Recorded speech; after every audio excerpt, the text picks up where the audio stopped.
जो मानव पुत्र के विरुद्ध कुछ कहेगा उसे क्षमा मिल जाएगी, परंतु पवित्र आत्मा की निंदा करने वालों को क्षमा नहीं मिलेगी। संत लूकस का सुसमाचार अध्याय 12 पद संख्या 10। क्रिस्त में मेरे प्यारे भाइयों और बहनों, आज का पहला पाठ और सुसमाचार दोनों हम लोगों को विश्वास के ऊपर नजर डालने के लिए आह्वान करता है। विश्वास का महत्व दोनों पाठ आज समझाते हैं। यदि पहले पाठ पर नजर डालेंगे, संत पौलुस रोमियो को समझाते हैं, इब्राहिम और उनके वंश से प्रतिज्ञा की वे पृथ्वी के उत्तराधिकारी होंगे। इसलिए नहीं कि उन्होंने इब्राहिम ने संहिता का पालन किया, लेकिन इसलिए क्योंकि उन्होंने विश्वास किया और ईश्वर ने उन्हें धार्मिक माना। दो बातें प्रिय भाइयों तो बहनों हमें ध्यान में रखना है।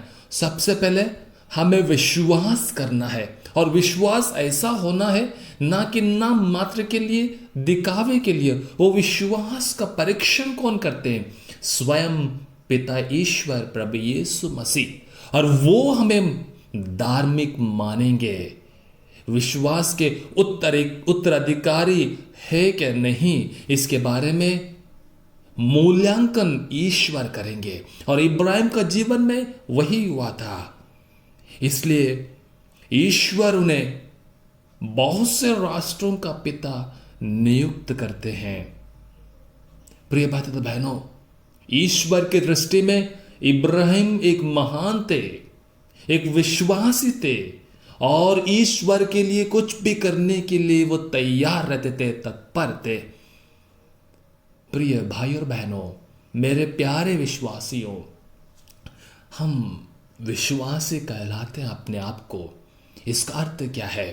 इसका अर्थ यह नहीं कि हम पवित्र मिस्र बलिदान में भाग लेते हैं, प्रभु के नाम पर बपतिस्मा ग्रहण किया है। विश्वासी का अर्थ यह है प्रभु पर विश्वास रखने बाद प्रभु के पद चिन्हों पर चलना, प्रभु के नियमों का अनुसरण करना, और दूसरों को हमारे जीवन द्वारा विश्वास को दिखाना नहीं, लेकिन उनको देना है। और इब्राहिम ने वही किया। प्रिय भाई बहनों, सुसमाचार हम सबों को आह्वान करता है, और प्रभु यीशु मसीह स्वयं कहते हैं उनके विरुद्ध किया हुआ पाप क्षमा हो जाएंगे, लेकिन पवित्र आत्मा के विरुद्ध किए हुए पाप कदापि क्षमा नहीं होंगे।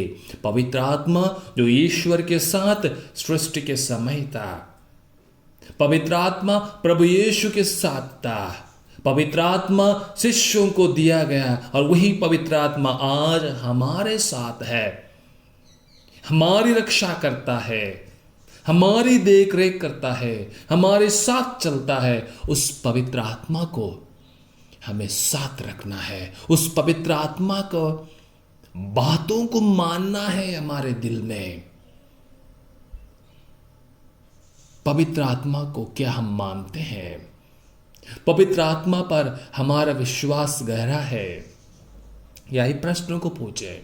इब्राहिम का उदाहरण हमारे जीवन में ले लें। प्रिय भाई बहनों, कुछ भी नहीं था उनके पास, लेकिन उन्होंने विश्वास किया, वो धार्मिक नेता बन गया, ईश्वर ने उन्हें धर्मी माना।